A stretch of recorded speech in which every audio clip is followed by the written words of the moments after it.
They've read a book and want to talk about it. It's the Izzie and Coco Book Review Show. Welcome to Izzie and Coco's Book Review Show. I am Coco. And I'm Izzie. And today, Today we're reviewing Felicia Day's book, You're Never Weird on the Internet Almost. We're very excited to do this review, so here Because goes. we are huge fans of Felicia Day. Felicia's Day book is it's a memoir. It's about herself. Okay, her life story. Alright, let's see what you got. Okay, so Yeah, your name. wait. Okay. Oh.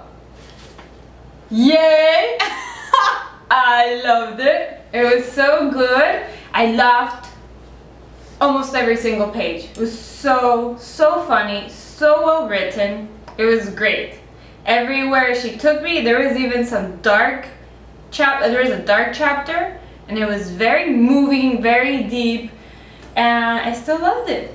I kind of that was like a curveball. I was like laughing the whole way, and then I was like, oh, okay, but it was really good. Yeah, I also agree. I give it a big yay because I related to so many of her stories. Like I didn't grow up homeschooled, but I was a reject back school. So I totally understood how not having any friends makes you a little weird, and then when you grow up, that makes you, weird in a good way. So Absolutely. Now that I'm a grown-up, and I appreciate being a loner at school and the little quirks that gave me. And not only that, but the strength, you become a stronger person. Oh, they say totally character building? Absolutely. Absolutely. I think everybody should go through a lot of shit first. Yeah, Have it so it's easy. horrible when you're a little kid going through it. Yeah. But once you grow up, you get like, thick skin, and that's good, Mm-hmm.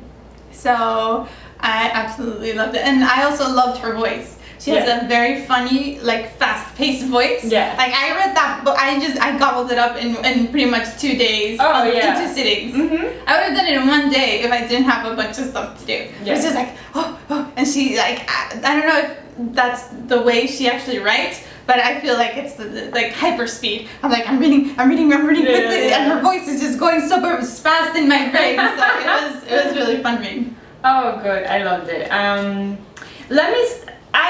It has so many great things. I don't know where to even start. Let's start with the blurb page, just the back page. The one thing is that I'm sad is that it doesn't have the foreword, right?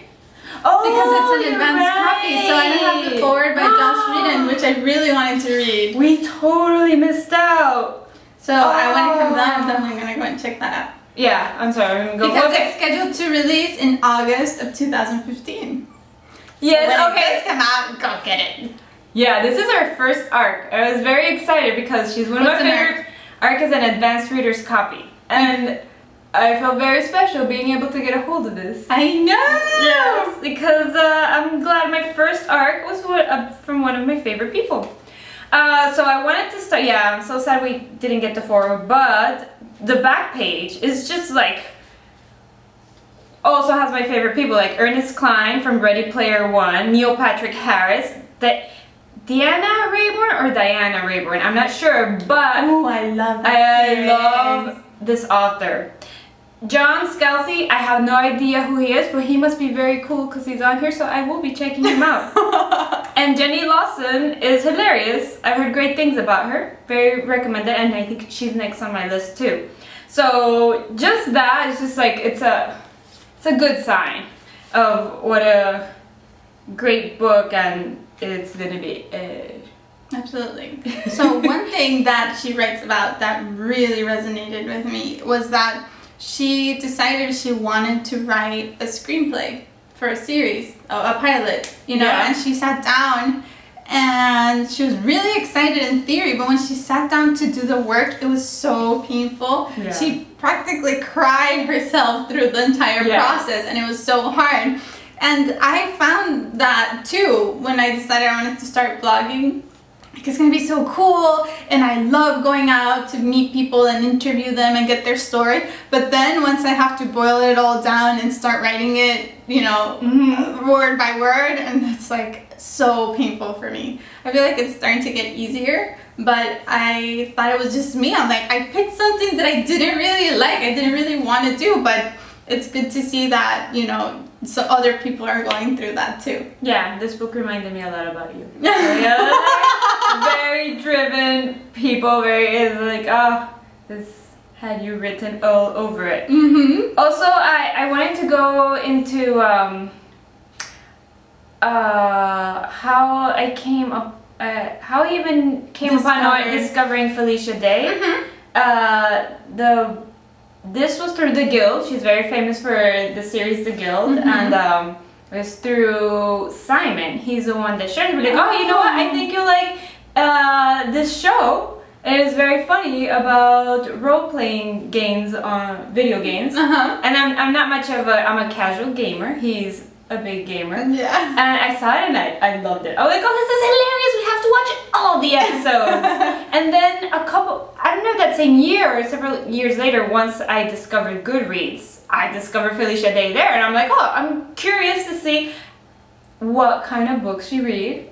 Oh my God, I was so pleasantly surprised. I loved her list. And then the best thing that came out of that was when I discovered the Vaginal Fantasy Book Club. You guys haven't checked it out, you should. It's so much fun. Great. Most of my books, my favorite books, have come from recommendations from their book club. I love it and I highly recommend it. You know what? They're hilarious. They're hilarious.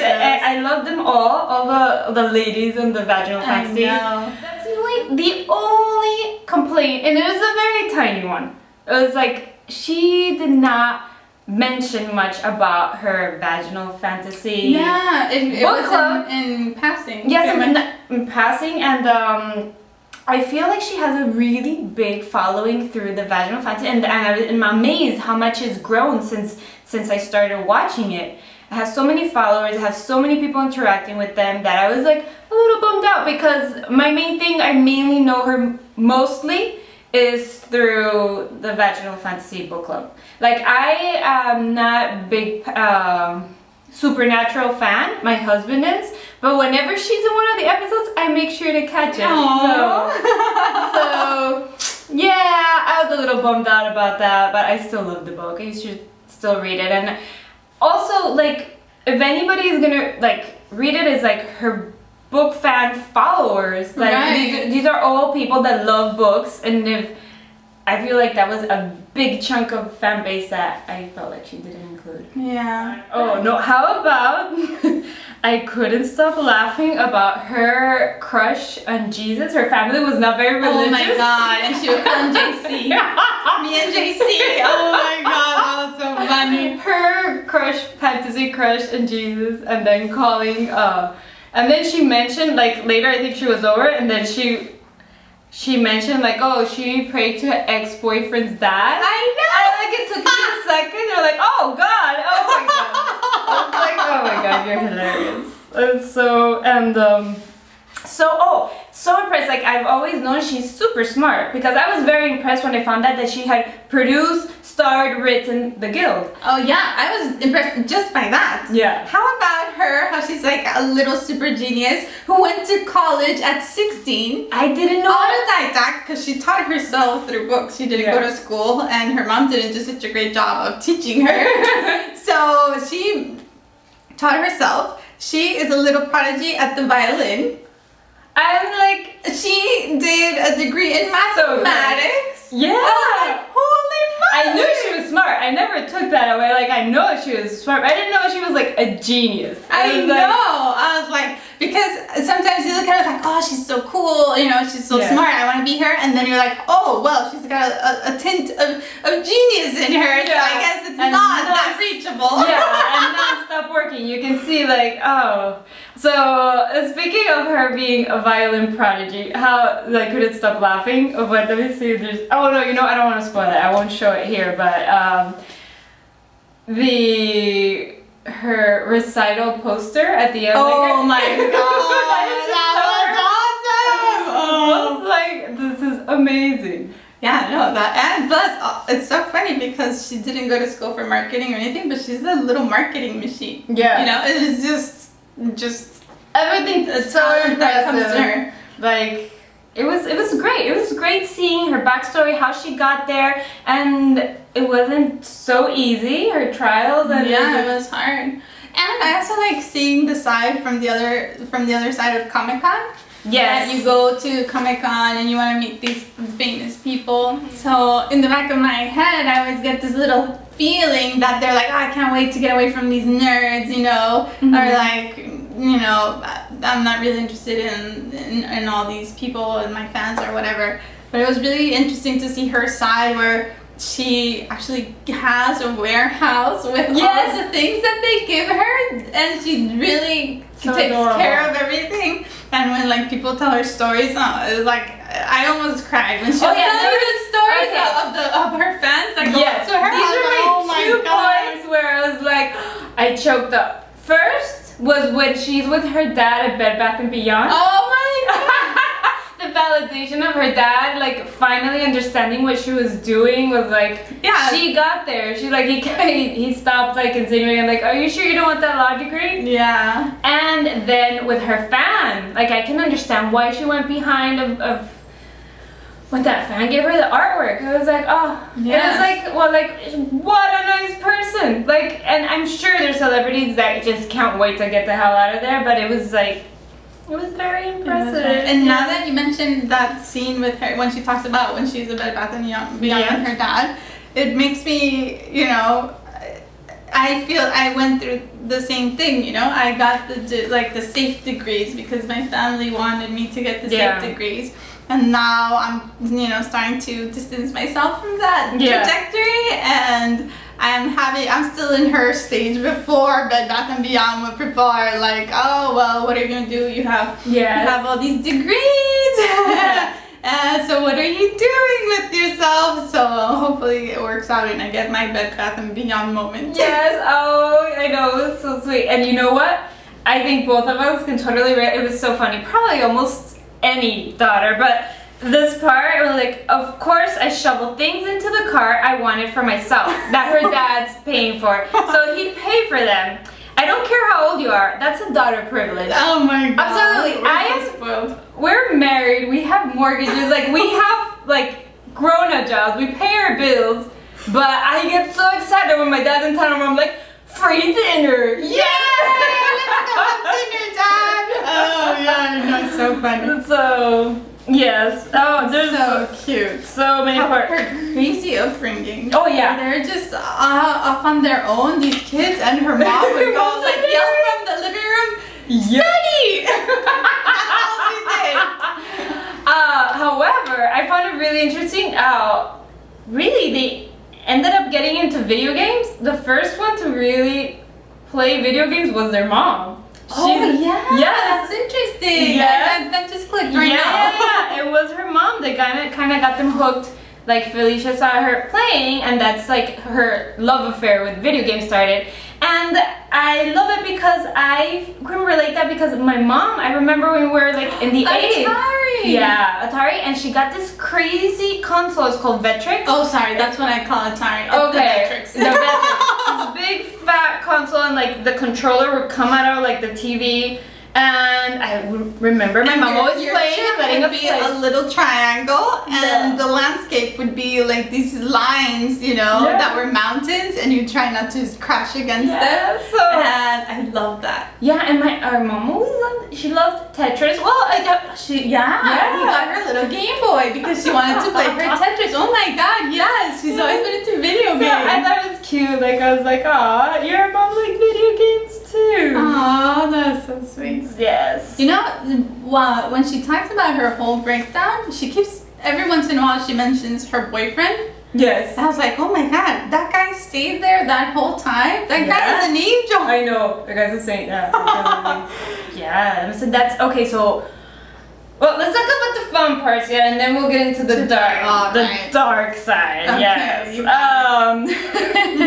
Oh, there's this skit, and then to the degree of how nerdy she was, or probably is, that she wrote poems to her video games. Oh my god. Oh my god. It's so funny because I read that part and I groaned to myself and I went, no! And right after she's like, don't judge me. Come on, like stop it. And I was like, that's exactly what I was doing. I was cringing for you. Oh my god. You know what? Once I read it, I was like, damn, it was good. It was good. Yes. Oh my god. So that's another thing I was worried about this book because she's one of my favorite people. She's like amazing at everything she does, like almost anything that she does or participates in. I really like it and I follow it, but I never read anything of hers. Like it's very different. Like there's celebrities that I like and when they come out with the book, I don't like their voice in the book. I don't like how it was written. I don't even know if they really wrote it. So I was apprehensive. I was like, oh, I really want to like it. I don't know how good of a writer she's gonna be, but well, she wrote the Guild, and you I understand. Like, but creating, I feel proud. I don't know anything about because I don't create for TV, but I was imagining it's not. It's different. It's a little different, and I didn't know I was gonna translate like a book, and she was great at it. It was such a funny, fast read. Yes. I gobbled this book up. I really enjoyed it. Oh, I loved it. So okay, so it's not all laughs. Like she really struggled with depression. Yeah. And it was really affected her physically. She got she stressed herself so much and like she got physically ill. And I kind of remember one of the vaginal fantasy episodes where she was saying, I think it was just when Geek and Sundry was happening. She was saying that she was tired, and I was like, oh, I wonder what's going on. And it was like, it was really intense. It was really intense. It was very honest. Como digo? Very open. She was very open. Vulnerable about her whole situation. With her, she had a mental breakdown because she overworked herself and she just wanted to get everything done and say yes to everything. And she was also always constantly worrying, you know. Yeah. And that was another thing that I relate with her because it seemed like she ran on anxiety. Yeah. Like anxiety helped her get things done. And that is how that's how you work. I work. And I'm always like trying to get away from that. But as soon as like there's a deadline, then that's what kicks in. Yeah. And it's anxiety that helps me like scratch things off my list and I get things done. And it's so productive that it's so hard to stop doing that. But it really affects your body. I also get like physically ill and it affects my sleep and all kinds of terrible things. So it's definitely important to know when to stop and slow down. I'm so happy at the end that she was able to finally manage it. Hopefully it's working out and like things are. And she sounds like she was able to finally find a balance between you know and pick the project she wants to work on and not just say yes to everything. She's gotten to the point where she can pick and choose to work on whatever she wants. So it's amazing. I'm so happy that she's doing so good. That's wonderful. Yeah. And she finally found her a right match, you know, with the corporate world. Yes. Like someone who bought her company that she gets along with, and that's just like a dream come true. Yeah. It's like everything worked out with her perfectly. I'm so happy. Yeah, so love this book. Even if you don't know anything about Felicia Day, which I doubt it, you must be living under a rock if you do.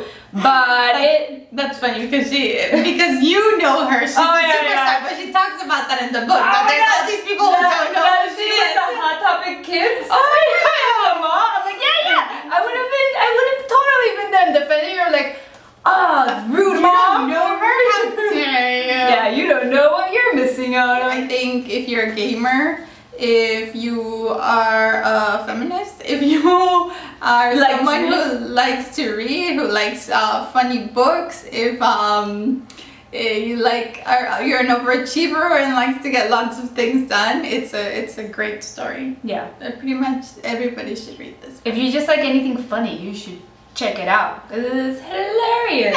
Well, I wonder. Well, it's true. If you don't follow some of the pop references, maybe it might not be as. Yeah, I wonder. I think it's like Ready Player One. Like even if you don't catch every reference, you can enjoy this book. Yeah, absolutely. So, You're Never Weird on the Internet, Almost, by Felicia Day. We give it 2 thumbs up. Anyway, we'll see you at the next book review.